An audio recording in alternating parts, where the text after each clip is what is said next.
भाजपा सरकार की एक लाडली बहना योजना आने वाले विधानसभा चुनाव में वो योजना कितना असर डाल सकती है? भाजपा की कहाँ है वो योजना?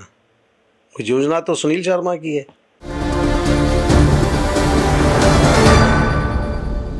नमस्कार साथियों, मैं शाहनवाज खान हाजिर हूं आपके बीच आपकी आवाज बनकर। आज हम बात करेंगे ग्वालियर विधानसभा की। आपको बता दें, ग्वालियर विधानसभा से 2013 के चुनाव में भाजपा नेता पूर्व मंत्री जयभान सिंह पवैया ने जीत हासिल की थी, जिसके बाद 2018 के विधानसभा चुनाव में कांग्रेस से प्रद्युम्न सिंह तोमर ने जीत हासिल की, जिसके बाद एक बार फिर 2020 के उपचुनाव में भाजपा से प्रद्युम्न सिंह तोमर ने इसी सीट पर दोबारा अपना कब्जा बरकरार रखा। अब आने वाले विधानसभा चुनाव में इस विधानसभा सीट के परिणाम किस पार्टी के पक्ष में होंगे, यह जनता को तय करना है। और अभी से पार्टियों में कई दिग्गज दावेदारों की कवायद शुरू हो चुकी है। तो आइए आपको रूबरू करवाते हैं एक ऐसे जमीन से जुड़े नेता से जो अक्सर ग्वालियर विधानसभा के कई मुद्दों को लेकर चर्चाओं में रहते हैं। जी हाँ, हम बात कर रहे हैं मध्य प्रदेश कांग्रेस कमेटी के प्रदेश महासचिव सुनील शर्मा की। तो आइए जानते हैं उनसे आपके सवालों के जवाब। सुनील जी, सबसे पहले आचरण न्यूज में आपका बहुत बहुत स्वागत है। सभी को नमस्कार, प्रणाम। आज का जो युवा वर्ग है वो ये जानना चाहता है कि आपका जो राजनीतिक सफर है वो कहाँ से शुरू हुआ? मेरा राजनीतिक जीवन छात्र जीवन से शुरू हुआ और छात्र जीवन में सदैव मैं छात्रों की समस्याओं के लिए संघर्ष करता रहा। तो मेरा राजनीतिक जीवन तो छात्र जीवन से ही शुरू हुआ है। इतना समय अब तक हो गया है, 2023 की बात करें उस समय और आज के समय में आपकी जो राजनीतिक, लगातार आप कांग्रेस के सिपाही रहे हैं, तो आज की स्थिति किस तरीके की है?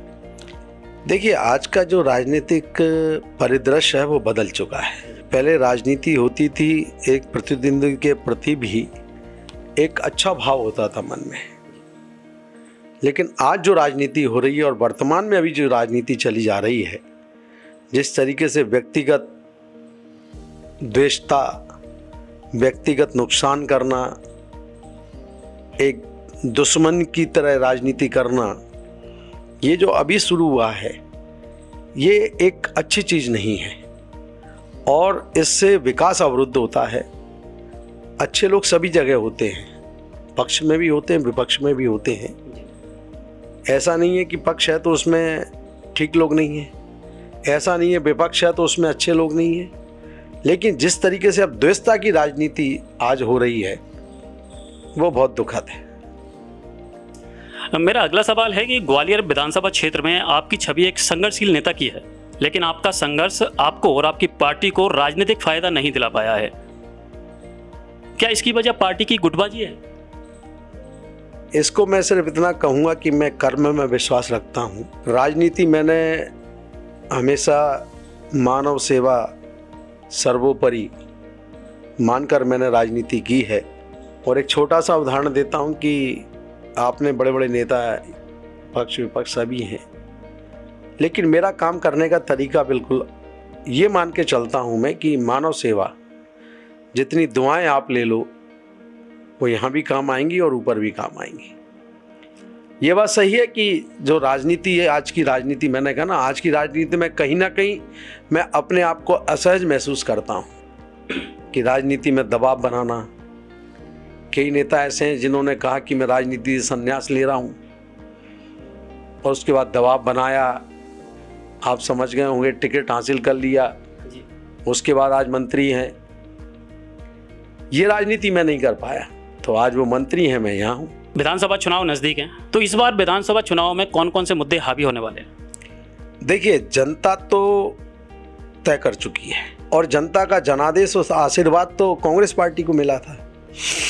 ये जो सरकार बैठी है, छल कपट की सरकार है, धोखे की सरकार है, जनता के मत का अपमान कर बैठने वाली सरकार है और जनता कभी भी धोखेबाजी को बर्दाश्त नहीं करती। तो जनता तो मध्य प्रदेश की तय कर चुकी है कि वो कांग्रेस पार्टी को आशीर्वाद देगी और कमलनाथ जी की सरकार बनेगी। आपकी विधानसभा में दो सबसे बड़े मुद्दे इस वक्त देखने को मिले, एक किला गेट की सड़क चौड़ीकरण और दूसरा सब्जी मंडी, जिसमें आपने कई प्रयास भी किए।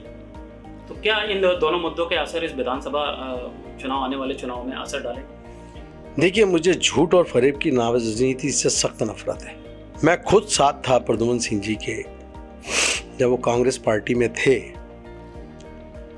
भाजपा शासन में ये तोड़फोड़ की शुरुआत हुई तो उस समय तत्कालीन नगर निगम कमिश्नर से इन्होंने कहा था कि अगर यहाँ 1 इंच भी तोड़फोड़ की गई तो ये महापाप होगा। जब ये सब हुआ तो सबसे बड़ा झूठ इन्होंने जनता के साथ बोला कि सुबह 7 बजे जब जनता पहुंच गई तो इन्होंने कहा कि मुझे पता ही नहीं है क्या हो रहा है। एक मंत्री को ये नहीं मालूम कि यहाँ तोड़फोड़ होने जा रही है, क्या आप मानते हैं सही बात होगी? तो ये झूठ की राजनीति जो है ये बहुत गलत है। अब वो 1 इंच टूटना, अब आप कह रहे हो कि मुझे आने वाली जनता के लिए सुविधा के लिए ऐसे करना है, तो भैया उस समय क्या था? वो पाप अब पुण्य में कैसे बदल गया? तो आप उस समय गंदी राजनीति कर रहे थे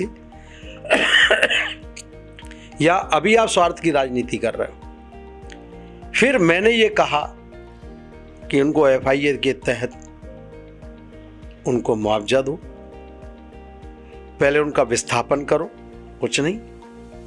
सस्ती राजनीति करना इनका ध्येय है। जो व्यक्ति मंत्री होते हुए अगर इस प्रकार का झूठ बोले तो यह अनुचित है। इन्होंने मेरे सामने जब मंडी के इधर ठेले वेले हटाए जा रहे थे तो उन्होंने कहा एक भी ठेला हटा तो ठीक नहीं होगा। क्या हुआ भैया?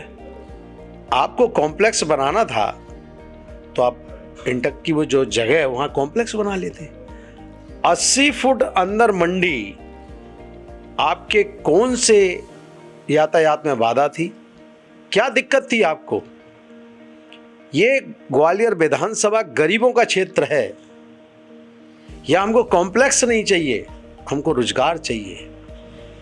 और कॉम्प्लेक्स क्यों बनाए जाते हैं, क्या व्यापारिक से हित साधे जाते हैं, वो आप सब समझ रहे हैं। तो वही खेल इनका चल रहा है।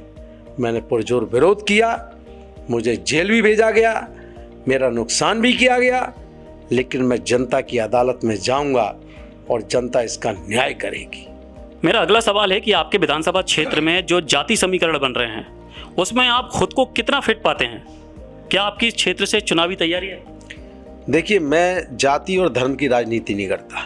मैंने कहा ना, मैं सेवा भाव की राजनीति करता हूं और मैं मान के चलता हूं कि जाति कोई भी हो, हर जाति में अच्छे लोग होते हैं और जातिगत राजनीति कभी नहीं करना चाहिए, धर्म की राजनीति नहीं करना चाहिए, जनता का सेवा भाव करके राजनीति करना चाहिए। और मैं ये मान के चलता हूँ ये क्षणिक चीज़ें हैं जो क्षणिक लाभ लोग ले लेते हैं, लेकिन अगर मजबूत और लंबा लाभ अगर आपको लेना है तो वो मानव सेवा करके ही मिलेगा। जनता का विश्वास, जनता की सेवा कर कर ही मिलेगा। और मुझे पूर्ण विश्वास है कि जनता थोड़ा समय जरूर लेती है, लेकिन अंत में सच्चाई का साथ देती है। आप पर अक्सर ये आरोप लगते हैं कि आप चुनाव में सामने वाले प्रत्याशी से समझौता कर लेते हैं, इसमें कितनी सच्चाई है? देखिए, क्या होता है, ये कुटिल नीति जो मैंने नहीं की। मुझसे कहा गया कि आपके नाम का एक प्रत्याशी लड़ाया जा रहा है, आप भी ऐसा करो। मैंने कहा मैं नहीं करूँगा। जबकि सामने वालों ने ऐसा किया कि एक सुनील शर्मा नाम के व्यक्ति को चुनाव लड़ाया, ऐसा मैंने बताया मुझे लोगों ने। मैं कभी भी सत्यता के साथ जिया हूं और सत्यता के साथ चलूंगा। ऐसे लोगों से मेरा जीवन में कभी समझौता नहीं होगा जो जनता के साथ छल और कपट करते हैं। बस ये कुटिल नीति जो है, ये सब उन्हीं के द्वारा पैदा की हुई है। आजकल वो चल गया, एजेंसी हायर कर लेते हैं। आज सुनील शर्मा ऐसे थे, ऐसे थे, ऐसे थे। ये सब षड्यंत्र और कुटिल नीति का ये जो आप जो बता रहे हैं वो है। और जनता सब जानती है कि सत्य क्या है और असत्य क्या है। सुनील जी, भाजपा सरकार की एक लाडली बहना योजना चल रही है, आप जानते ही हैं, तो इस आने वाले विधानसभा चुनाव में वो योजना कितना असर डाल सकती है? भाजपा की कहाँ है वो योजना? वो योजना तो सुनील शर्मा की है। पूरा ग्वालियर जानता है कि 2016-17 के अंदर मैंने आगाज किया था। मैंने कहा था कि मेरी बहनों को सम्मान सुरक्षा निधि दो 2,500 रुपये, और उस समय यही भाजपा के नेता कह रहे थे सुनील शर्मा बेकार की बात कर रहा है, इसको जेल में डाल दो। यही प्रद्युमन सिंह जी थे हमारे साथ, लेकिन मेरा उपवास उड़ाने में ये और सब अव्वल थे। तो ये योजना इनकी नहीं है, ये योजना मेरी है, और मैंने दृढ़ता के साथ मेरी बहनों की आवाज़ उठाई। और उस दिन मैंने कहा था बहनों के सामने कि बहनों, मैंने आगाज कर दिया है। जो आज हंसी उड़ा रहे हैं, जेल भेजने की बात कर रहे हैं, मैं रहूं ना रहूं, एक दिन आपकी मांग पूरी करनी होगी। और आज 18 साल बाद भाजपा को याद आ रही है बहनों की, क्योंकि चुनाव आ गया है। तो वहीं कांग्रेस भी एक स्कीम है जो कि लगातार पोस्टर भी जारी हुए हैं कि 1,500 रुपये बहनों को महीना और सिलेंडर का। हाँ, बिल्कुल सही बात है। मैंने आदरणीय कमलनाथ जी से कहा तो उन्होंने कहा बिल्कुल करेंगे, और सत्यता के आधार पे करेंगे। तो ये आवाज़ तो मैंने उठाई थी भाई, सुनील शर्मा ने उठाई थी, कांग्रेस पार्टी ने उठाई थी। भाजपा ने तो हमारे संघर्ष के आगे झुककर सत्ता हथियाने के लिए ये कार्य कर रही है इनके साथ। और बहनों को सबको पता है, बहुत परेशान है भाजपाई, क्योंकि बहनों को पता है कि ये संघर्ष किसने किया था, ये आगाज किसने किया था। सब बहनों को पता है कि ये सुनील शर्मा ने ये लड़ाई प्रारंभ की थी, कांग्रेस पार्टी ने प्रारंभ की थी। तो कहते हैं ना, जो संघर्ष करता है सत्यता के साथ, उसकी जनता भी सुनती है और परमात्मा भी सुनता है। तो आज बहनों को सबको पता है, ये कुछ भी कर लें, मेला ग्राउंड में ले जाएं, उनको वो करें, कुछ भी कर लें, लेकिन बहनों का दिल जानता है कि ये लड़ाई हमारे भाई सुनील शर्मा ने और कांग्रेस पार्टी ने शुरू की थी। कांग्रेस पार्टी लगातार दावा कर रही है कि इस बार कांग्रेस की ही सरकार बनने जा रही है। तो कितना सहमत है? आपको क्या लगता है कि वाकई इस बार कांग्रेस आने वाली है? अरे भैया, जनता बनाएगी भाई, जनता तय कर चुकी। आप चले जाओ किसी गली मोहल्ले में, ये खूब कुछ भी कर लें, ये डमरू बजा लें, डमरा बजा लें, ढोलक में कुछ भी कर लें, आप ये जनता तो तय कर चुकी। मैंने कहा ना, जनता झूठ, फरेब, पाखंड और नौटंकी को बर्दाश्त नहीं करती, और जनता तय कर चुकी है। जनता के मतों के साथ जो विश्वासघात किया गया है, जनता इन विश्वासघातियों को माफ नहीं करेगी। सरकार कांग्रेस की ही बनेगी। मेरा आखिरी सवाल आपसे है कि दर्शक ये जानना चाहते हैं कि जो ग्वालियर शहर है वो एक आदर्श ग्वालियर कैसा होना चाहिए, किस तरीके की आप कल्पना करते हैं? देखिए, ग्वालियर, मुझे बड़ी तकलीफ होती है कभी कभी। स्वर्ण रेखा गंदे नाले में तब्दील, उसी में सीवर लाइन डाल दी, उसी में एलिवेटेड का वो खोद दिया। एक हमारे जो जीवन रेखा थी, स्वर्ण रेखा नदी, उसको तिल तिल करके आपने मार दिया। आप सौंदर्यीकरण की बात करते हो, कहाँ है सौंदर्यीकरण? धीरे धीरे ग्वालियर को आप सीमेंट कंक्रीट का टापू बनाए दे रहे हो। क्या योजना है भाई आपके पास?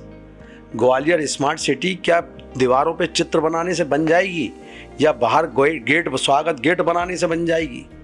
स्मार्ट सिटी जब होगी जब शुद्ध जल होगा, शुद्ध जलवायु होगी, रोजगार होगा, ग्वालियर सुंदर होगा, गलियां सुंदर होंगी, स्वच्छता होगी। इसमें से एक चीज ग्वालियर में दिखाई दे रही है आपको? हाँ, स्मार्ट अगर कोई हो गए हैं तो भाजपा के नेता जरूर स्मार्ट हो गए हैं। तो ये थे मध्य प्रदेश कांग्रेस कमेटी के प्रदेश महासचिव सुनील शर्मा, जिनसे हमने आपको रूबरू करवाया। आप इनसे कितने सहमत हैं, अपनी राय कमेंट्स बॉक्स में जरूर दें। और अगर हमारा ये वीडियो आपको पसंद आया हो तो इसे लाइक और शेयर जरूर करें। और हाँ, हमें सब्सक्राइब करना ना भूलें, ताकि आप देश दुनिया की कोई खबर मिस ना करें। तो जुड़े रहिए हमारे साथ और देखते रहिए आचरण न्यूज, हर कदम आपके साथ। देश दुनिया और राज्यों की सभी खबरें देखने के लिए जुड़े रहिए आचरण न्यूज से। आचरण न्यूज, हर कदम आपके साथ।